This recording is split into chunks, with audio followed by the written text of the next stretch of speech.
Welcome in, everybody, to the Authority Podcast here on the BE Podcast Network. Thanks, as always, for being with us. I'm pleased to introduce you to a conversation here about teacher leadership, a topic we've talked about on the show here before, and which you showed us with your listens and your downloads. That was something that was of great interest, so I'm excited to explore it here from an angle specifically where we'll talk a lot about how teachers can take initiative in developing their leadership skills and taking advantage of opportunities at leadership and all the great things that can do for schools. My guests today are Dr. Kathy Perez and Dr. Margaret Coughlan. Dr. Perez is a professor emerita at St. Mary's College in California. She has extensive teaching experience as both a general and special educator, a literacy and ESL coach, an administrator, and a curriculum and staff development coordinator. And Dr. Coughlan is a classroom teacher, district leader, researcher, and adjunct faculty, also at St. Mary's College in California. Her professional work includes teaching elementary students, teachers, and graduate school master's level candidates. Their book that we're talking about is called The Emerging Teacher Leader, 6 Dynamic Practices to Nurture Professional Growth. Kathy and Margaret, welcome to the show. Well, I'm glad to be here. Thank you. So I want to start with who this book is for, because it's a little different from some of the things we cover in the past, which were more about how school leaders would create the infrastructure for teacher leadership.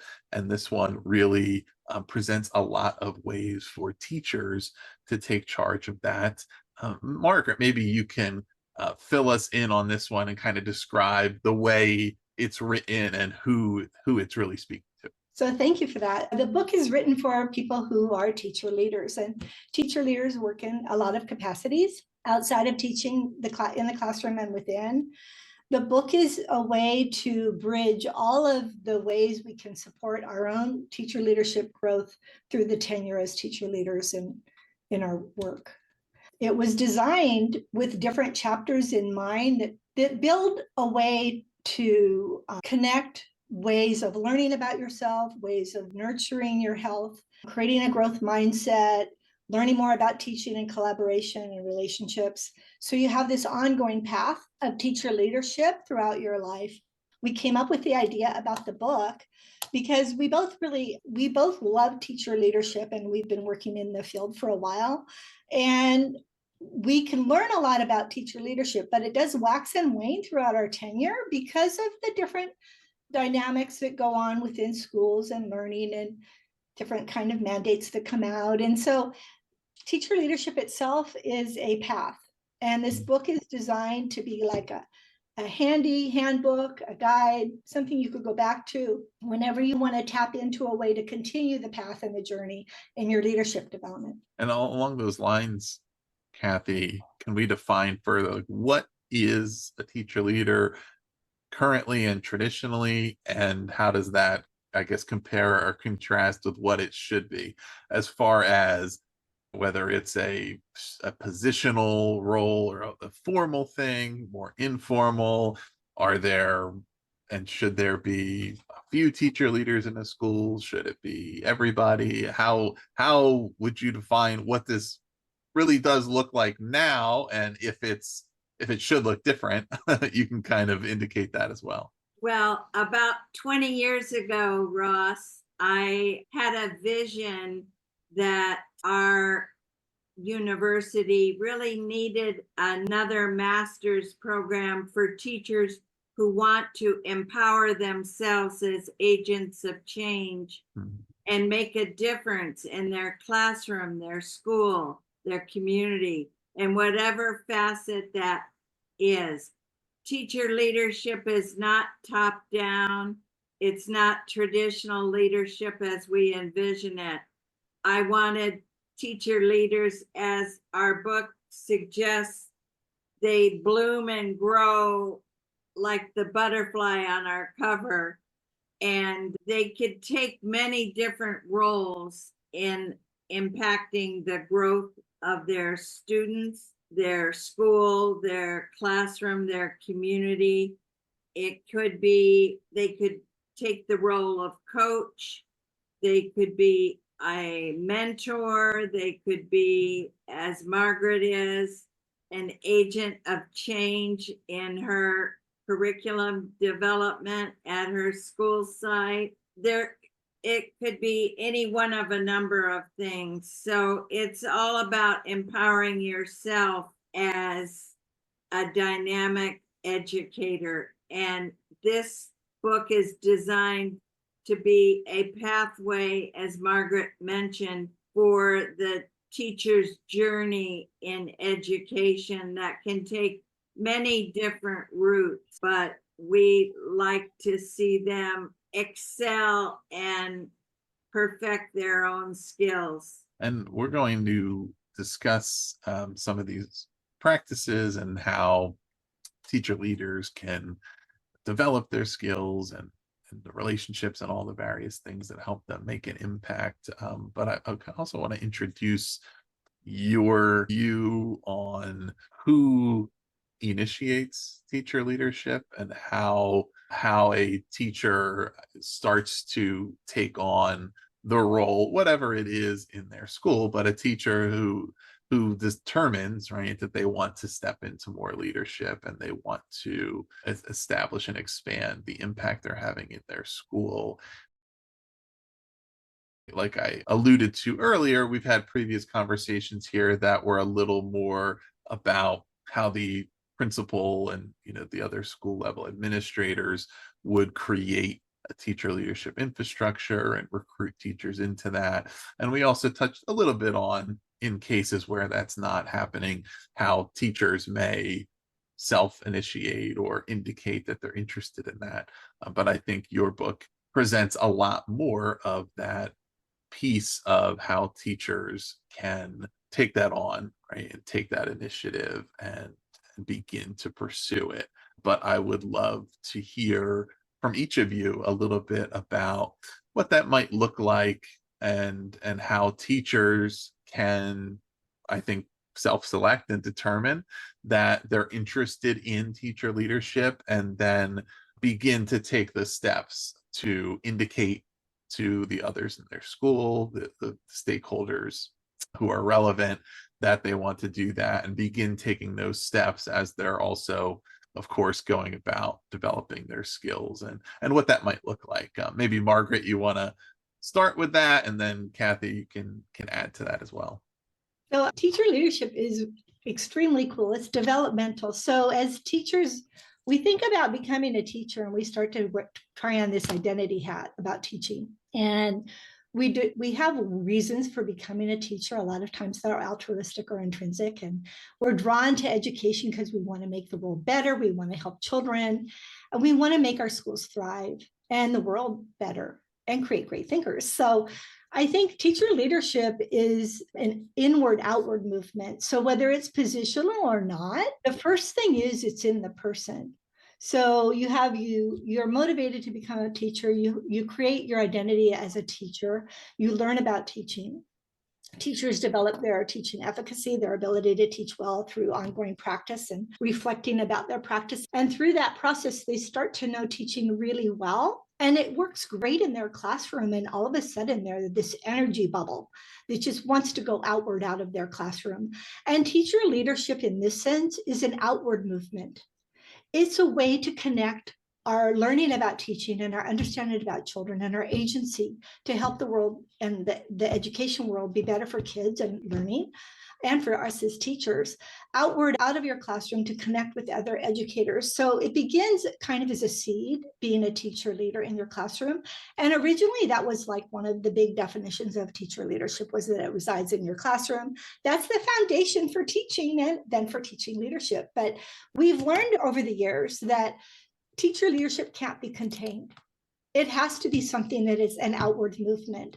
So adding on to the definition of having roles or positions, it's the purpose-filled educators who demonstrate this growth mindset about teaching and leadership and want to learn more about leadership so that they can learn skills and ways of connecting through relationships and knowing themselves better, and their time management to keep the balance going, to be ongoing, and to connect with not only other teachers, but the vertical and the horizontal hierarchy of school systems.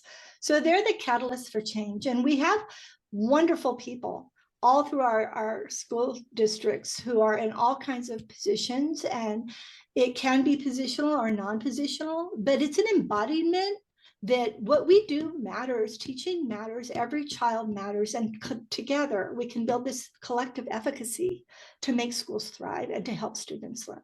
And I think that's the agency that Kathy's referring to when she says teachers are agents of change. Yes, indeed. I applaud everything you said, Margaret. And I think a teacher leader embraces 4 C's. And you mentioned catalyst. And I think a teacher leader is a catalyst at their school site in what they do. And they are creative, and they're a clear communicator, because in order to get their message across to their students as well as to their colleagues, they need to fine tune that communication skill. And in this book, we embrace all of those facets. And as a matter of fact, we take it to the next level we talk about being in purpose. And what is your purpose as an educator? And why did you become a teacher?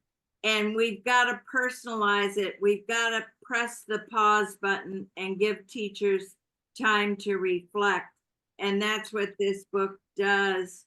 It, throughout the pages and throughout the chapters, it has space for the reader to interact and to reflect and to connect with their own purposeful being, why they became a teacher, and then are they willing to take it to the next level? It's not an anointment, it's inter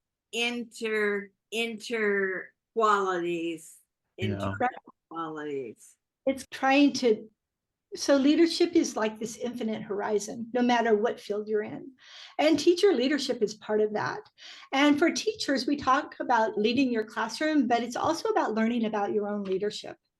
And when we talk about developing our own leadership capacity, it's being able to be a great communicator and a collaborator. It's also being able to build healthy relationships with people who might not agree with you. And that involves a lot of self-knowledge. So part of our book is like, what can you do to develop your emotional intelligence, to be a good listener? So because a lot of times we might be able to tell people what we think, but in really listening to teachers, other stakeholders in education, we can really start to understand things we haven't considered before, or different paradigms or different ways of doing something that we might have done long-term one way. So building and sustaining healthy relationships, and just making sure that when we're on this path for teacher leadership, that we continually dip into our purpose story. So part of it is writing a purpose story. And when we're aligned with our purpose as educators, we actually have an agency. And so that agency creates some leadership opportunities. So there's the clear transference right there, tapping in to why, knowing when the split happens, when you're kind of misaligned with your why, like Simon Sinek says, and then moving into what I need, reflection, what do I need to do to keep moving forward? How can I keep growing in my skill set, my knowledge, my development as a teacher and as a human through healthy relationships? And so you both have referenced the purpose-filled educators piece, and that's the kind of the 6 practices, that's one of them that's laid out here. So I want to talk more about that, and a lot of it that stands out to me as there's a lot of opportunities here that are, at least in establishing oneself as a teacher leader, it's leading by example, by clearly committing to some of the foundational pieces of what it means to be an educator, with the purpose being a big part of that, right?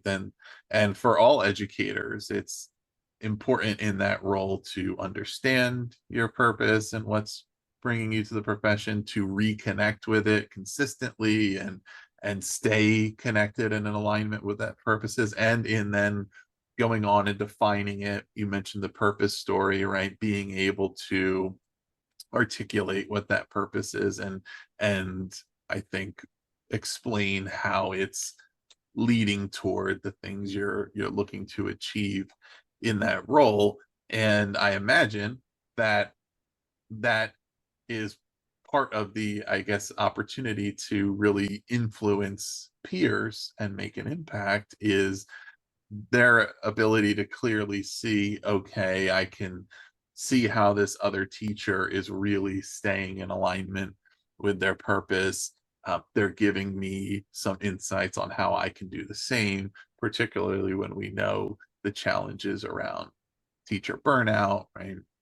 And the things that are making it difficult to maintain energy in the profession. And then we're saying, okay, we want to go even further, right? And have more of an impact and be more of a leader. That certainly you can't tell other people that they need to reconnect with their purpose unless you're clearly demonstrating that you're doing it and showing how to do it. But that it'll be pretty obvious, I would think, to peers, okay, I can see what's happening here. I can see how this person is navigating through the challenges of the role. I can see how they are taking that clear understanding of purpose and then using that as a way to aspire to the next thing, right? Or the next role.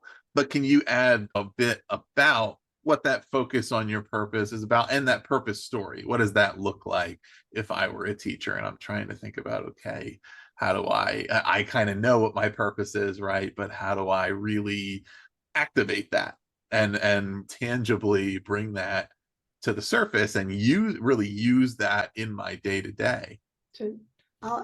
So once we have a purpose story and it's refined and revisited and redeveloped through our tenure, hopefully as teachers. But this story is actually very grounding because if you have an alignment with your purpose and your vision and your actions want to follow, you're going to seek ways to learn more about teaching and develop your pedagogy. And that's where the second chapter, Grow as a Teacher Leader, comes into play, as do the other ones. They all follow because you're developing teachers gaining more knowledge about their content area, increasing their funds of knowledge, looking at different pedagogies of teaching, and understanding that there's a growth edge to there's learning that can happen. There's new things that come out. And if you want to make a difference for every student in your class and you want all kids to grow, you become an avid learner. That's as simple as it. And by being an avid learner, you develop as a teacher and a leader. Mm-hmm. So leadership, it's like this parallel path. One is to understand teaching better and to take professional development, do classes and learn. And then that then rolls into the other one called the leadership path, because they're so closely connected in teacher leadership. The leadership path involves being able to be collaborative and having relationships and being healthy. But the collaborative part, then you start to go, how can I share this learning? How can we build a bigger message about literacy or math development or something? And that's when you might start to do something like a lesson study or a book club, where you apply some of your professional learning with a group of educators, where you can have collegial discourse and critical dialogues about what it means to be learning this area, and to work on your practice and look at student data and see how you've bettered it. And that's really exciting. That becomes, then it feeds right back into your passion. So it's all connected. Yes, indeed. And, I use the analogy of a compass like we do in the book. And a teacher leader is like a compass. They know their direction and they follow their pathway. And it's something that is hard to define, but we try to guide the reader through that process because it's so important to come to terms and to reflect on your reason for being a teacher. And like Margaret said, teachers are learners and they need to learning, and that journey never ends. And sharing your knowledge with others is so important. And that's what teacher leaders do best, is clearly communicate to others their purpose, their reason for being, and all the success orientation they have for their students as well. I think this clearly feeds into the next chapter about growing as a teacher and a leader, because there's a similar piece there of the teacher who is clearly committing to their own continuous growth, developing their skills, looking to get better, right, is going to have more of an influence on peers than the one who even may be more experienced. I may believe that this person is highly qualified and more skilled than I am right now, but if I'm not clearly seeing how they're continuing to improve, it's not really giving me much of an understanding of how I can get better. And also understanding that there's always new things that we can be learning in different areas of practice. And if I want somebody to lead me toward outcomes that I want to see how they are working toward them as well. But certainly, as far as, I think, presenting an achievable pathway toward, okay, I also want to improve my practice. I also might want to establish myself as a leader. Seeing the example of what other leaders in my building are doing and how they are approaching that gives me an understanding of how I can, and then that impact is expanded, right, because it's leading to the next one. So it's that importance again of that example of, if I tell you, well, the way you need to become a leader is you need to develop your skills, but I'm not developing my skills, then you're not probably going to do much with that advice versus Your me walk. showing you how I'm doing it. Yeah, Ross, you got to walk your walk and Right. talk your talk and be congruent with your message. And people perceive that very quickly. And your colleagues are going to be number one in your collaboration, that you've really got to tune in to their needs as well as your own needs. Yeah. If I can say, here's what worked for me, or here's what's working for me, you might want to try that, or give it, at least you might say there's something you're going to do a little bit differently, but at least it gives you a starting point, and there's some credibility to it, versus just telling, I would think, Margaret. I also think teacher leadership isn't a solo endeavor. Mm-hmm. So teacher leadership can't be contained in a classroom. So teacher leadership, and any leadership begets leadership, right? So for teacher leadership, like a robust teacher leadership vision at a school would be, we're all teacher leaders, because we step up and we have different things we can share, knowledge that we can share, skill sets we can share, and by being collaborative and having real good collegial conversations about what the learning happens with that, and how we helped kids learn, and what we did to make our teaching more proficient. We then invite that to other teachers to also share their learning, right? And to be part of our collective conversation about how to help our school continue to grow and even get better. Yeah. One way to help that is through action research. And we talk in our book about the importance of action research, where you make a difference in your classroom and you do something, like if something is bothering you or a change you want to see, it's you as the catalyst to make that change happen. And in the master's program on teacher leadership, for instance, they identified their action research, not just some peripheral master's theoretical question out there research that's not related to classroom practice. They identified a need they had, a question they have for their practice, and that was the impetus that moved them forward to explore that for their master's project. And I call it a project because it was living, organic, and they presented it live to a group of beginning teachers at a symposium that we had at the university. So it was really eclectic. They were walking their walk and talking their talk and sharing their knowledge with others, which teacher leaders need to do. Yeah, I mean, it stands out to me that I think, these practices for becoming a teacher leader are speaking directly to the challenges of sustaining engagement in the teaching profession, period, and being an effective teacher. So it's like the things that would push you in one direction toward not being involved in the profession at all. The solutions are the things that would not only keep you there, but push you upward. It's things like teachers may feel like they're losing their place if they are disconnected from their purpose, or they're no longer feeling like they can make a difference according to that purpose.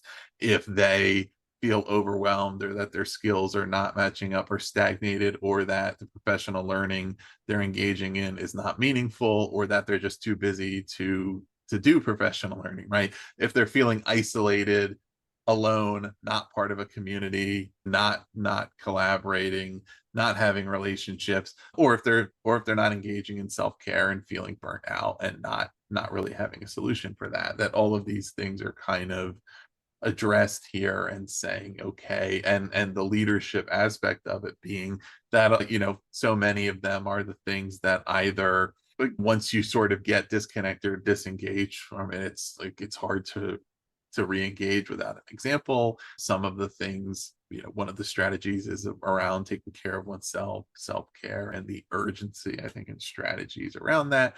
Things that feel there's some guilt around prioritizing it, or it's a challenge to know, okay, if how do I do this? Or even if I feel like this is foundational to being able to be effective in my role, how do I really commit to it and understand it, and understand that it's not, it in fact is fundamental to my purpose, versus selfish, or kind of taking away from the purpose, right, in a service oriented role. And again, what it means to have a collaborative community around these things, to have clear leadership around this is how to do it. And if we're, and again, with the leading by example piece, one of the things I talked about, and I would love to hear your thoughts on regarding the administration, is even in a case where maybe there's not a really formalized structure around teacher leadership, still there needs to be a culture and an infrastructure that empowers and enables these things to actually happen, right? And to say that there is support for, okay, this is how teachers want to grow their practice, and this is how they want to support one another, right, and help each other enhance their impact. And I need to make sure, if I'm in a administrative position, that I am creating ways for that to happen. And that if it's around the professional learning and collaboration, am I empowering teachers to take ownership of that and to create the types of professional learning communities that they feel like are really impactful for them? Or am I flooding all that time with other things and saying, well, you can do whatever you want outside of that time? But that's, I mean, it makes a big difference regarding making this all actionable, I would think, Kathy. Yes, indeed. Professional learning communities is just one way in which a teacher leader can exercise their collaboration skills. And I know that Solution Tree embraces professional learning communities very much. And I think it's important for teachers to step up and facilitate small groups like that, because that is not threatening to the administrator, and it helps keep the curriculum cohesive and moving forward at the school site. They look at the standards, they unpack them as a group, they swap ideas of what's working, what's not working, and they share lessons. It's all a matter of example, and the teacher leader sharing and cooperatively and creatively with their colleagues what's working and how to overcome some obstacles in the curriculum. So, and that comes down to inquiry and knowing what's essential. So as a group, working with teachers and administrators, and what is the essential learning here, and are our students getting it? And based on, Kathy mentioned an action research project, but there are other ways to do inquiry as well, like lesson study or even collegial inquiry, any other ways you can get together. But having a burning question, that's your learning community. And in your learning community, you're all at the table together. So you can create opportunities by creating these little hubs of learning where you can look at what's happening with student data, figure out what you might want to learn and explore it, because teachers are practitioners, right? So tapping into that whole idea that we are the ones who drive the teaching and the learning in the classroom, but together we're better, right? And going toward that whole thing of like, there is things that have to be discussed. There are important topics in school that are part of education and staff meetings and everything, and they do take time. But the leadership path of the teacher leader is being kind of aware of, I have these things, and I'm going to look at time management. I'm going to look at how to take care of myself and have balance and eating well, exercising, keeping my boundaries so that I can nurture my mental health, so that I can be present in my everyday work with children and other peers. Yeah, I mean, certainly I would think to the point of the collaboration and the collective efficacy, that every teacher who has been in the position where they have peers who are clearly ineffective understands the challenges that presents, right? I'm the third grade teacher, and the kids that are coming to me from this certain second grade teacher are always unprepared, and those kind of examples. Or every year I'm getting all of the students with particular assigned to my class because my principal doesn't have confidence in the person across the hall.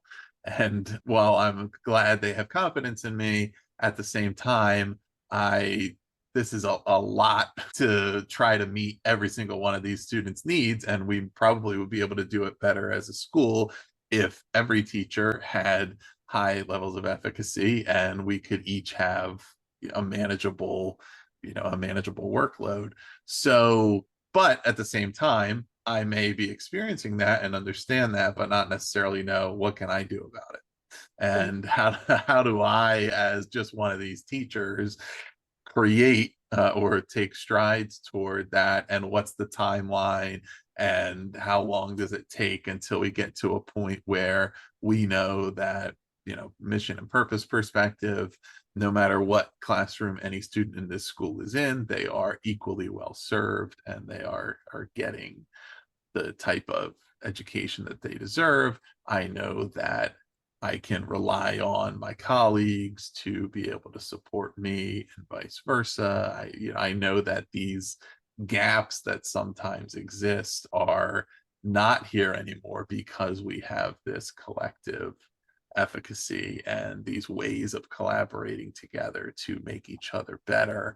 But again, there may be some fear, I imagine, from some teachers about saying, okay, I clearly can identify what the need is, but can I really be the first one to start, or how do I bring it up? Or maybe lack of clarity around what would that look like in a school where there is no pre-existing roadmap for it, or nobody is coming to me and asking me to do it. I just need to be the one to come up with it. So maybe do you have some thoughts around overcoming what that fear might be, and at least beginning to chart that course around, okay, we can all clearly see what it would mean if we were all operating as more of a collaborative unit here, right? And finding ways to make one another better, but somebody needs to be the first one to start it. And since nobody else is, maybe I should. Right. And I would say just there's a couple things on that. One is the term leader. In teacher leadership, we have a lot of different ways to have teacher leadership, and they started out kind of maybe a little bit hierarchical. But if we look at a collective learning and a collective efficacy, we're building each other's leadership capacity. And the word leader is synonymous with teacher leadership then. And because together we are collective leaders, and the way to help each other is like, it comes down to efficacy. Teaching we develop our ability to teach by feeling really successful at it. So if I have a coworker who's maybe not feeling so good about their teaching, we want to be able to build that efficacy. We can invite them in our room, have learning walks where they come in during a great lesson, do shared teaching together, take a video and talk about what you did so that you can share what's going on in a lesson. That's kind of what lesson study is, but in a very simple scale. And then as we're understanding that this growth mindset that we talk about a lot in education has a lot to do with teaching and a lot to do with leadership. And so a growth mindset about teaching is like, I know that I can, where I can get connected to my purpose, what I envision myself to be. I've envisioned it. I know I'm getting there, and by practicing my skill set in teaching, I could be better. And we develop efficacy with we get confidence with things that people say to us, and by watching other people do things that we think we could do, that helps develop efficacy. Teacher leadership efficacy is the same way. As a teacher leader, working on your self-awareness and how maybe we can approach people in a way that's inviting and constructive and supportive and encouraging of all of our growth.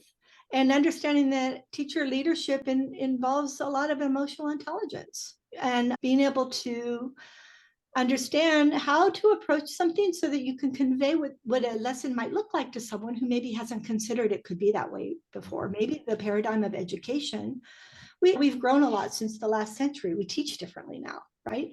There's a lot of knowledge about how kids learn and being active learners and different ways of assessment and different ways of teaching and small group, whole group, all this so fascinating conversations, and a way to get those conversations going in little bits and then building them up. And I'd just like to add to that, when we think of fear that maybe some of our colleagues might have, if we take that apart, fear stands for false expectations appearing real, and just kind of blow it to the core and just be able to share with them resources that do work.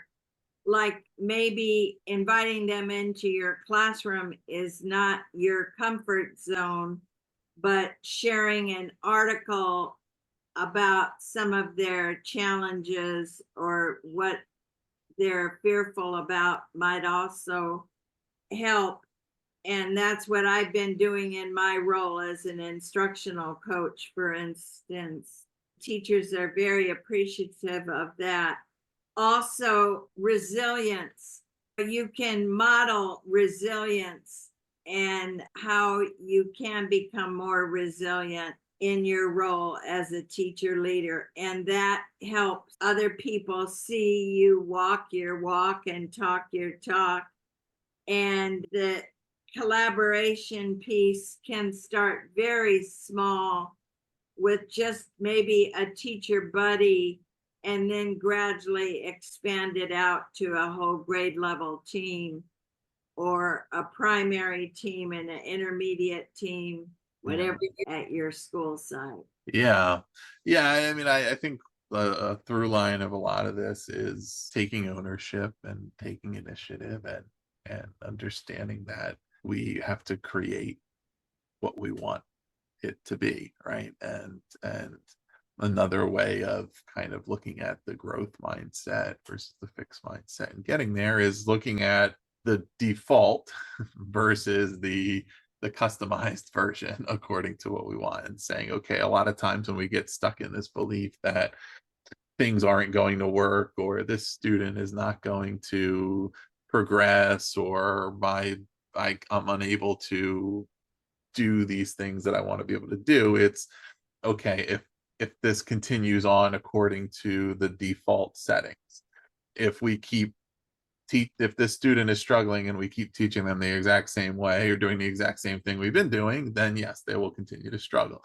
If I am unable to accomplish this thing that I'm trying to do right now, and I just keep trying to do it the same way or the same way everybody else does it, then yes, I might continue to struggle. But I need to think about what way is going to work, what's a new thing to try, what might work better for me, and understand that that's available to you. You need to first identify it and see it as an opportunity and then go for it. And that goes all the way up to the system of the entire school and the entire district of, okay, if there's things that aren't working the way we'd like them to work, then next year it'll be the same thing. But we just have to do it differently. And that takes identifying those opportunities and somebody being the first one or the first group to get together and say, well, let's try this, let's try that. And then you see how that's working. But So because you've got to instill that can-do spirit in your colleagues as well as your students for them to achieve success. And I know that comes out of my term as a special ed teacher, instilling that can-do spirit. We label jars, we don't label people, because once you put a label on a child, it puts limitations on them. And that's so important, is to say what's more possible in your life as an educator. You can become a teacher leader, and our book is showing you the way, the journey, how you can take it one step at a time. Yeah, I think that's a great piece, and there's a lot here. Let's to kind of tie this all together. Maybe a good way to do that would be sort of illustrating what we might see if we walked into a school where a lot of the teacher leadership that's described in the book and that we've talked about in this interview is happening. What might look different than a school where there's not so much of it? If I were an educator who was, I'm coming for an interview and thinking about if I want to work here, and I'm looking around and seeing, does this seem like a kind of place where I want to be? Maybe each of you could identify one or two things that I might observe that would be a clear indication, okay, there's some good teacher leadership happening here. Margaret, maybe you can mention a couple, and then Kathy can wrap it up. Well, I would start off with, it would just be this joyful learning environment, and people would be buzzing with something they can barely wait. They can barely wait to share, to talk about something that a child did that was just so amazing because of something they had been doing in their classroom, and that their fellow educator maybe has also done it in theirs. And together they found out this cool thing that happened because they learned about something, they looked at student data, and they said, wow, look, we shifted this because of what we did for the kids in our class.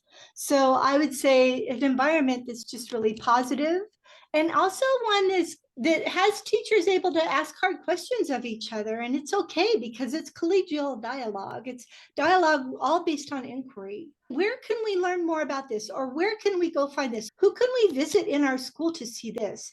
Where classrooms are open, the walls are low, there's messiness that can happen. Being messy in our learning is a-okay.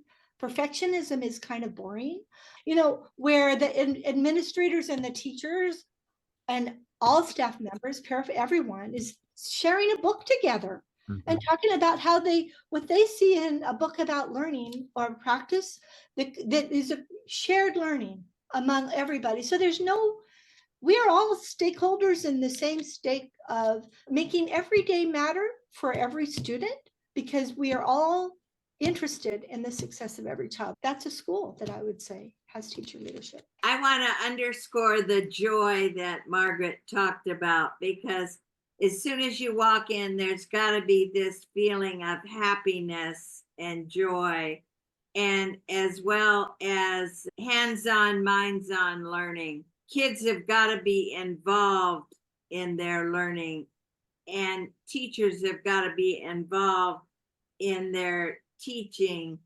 and the give and take of that. And so I think you would see a lot of student work, for instance, on the walls of the school. And I don't mean cookie cutter student work. I mean, coming from the hearts and minds of the students. And I think you would see ongoing professional development, that the teachers are open-minded and that they embrace something new, and that it is a journey. Education is a journey. It's an adventure. And that's why I embraced it for so many years, because every day was a new adventure. Yeah. And for teacher leaders, every day is a new adventure. Excellent. Well, listeners, you can find the book, The Emerging Teacher Leader, from Solution Tree or wherever you find your books. We'll put the link below to make that easy for you. And there's a lot more in there, of course, than what we've discussed here, but hopefully we've given you a good idea. Please also do subscribe to The Authority if you have not already, for more episodes coming up like this one. We'll talk with a variety of authors about all the topics that are important for you in your role as an education leader. And if you are already subscribed and you're enjoying the show, we always appreciate 5-star reviews on Apple and Spotify to let more listeners know about the show. You can also visit bpodcast.network to learn about all 40 plus shows in the network and find something new for yourself. Margaret and Kathy, thanks again for being here. Thank you so much. Thank you.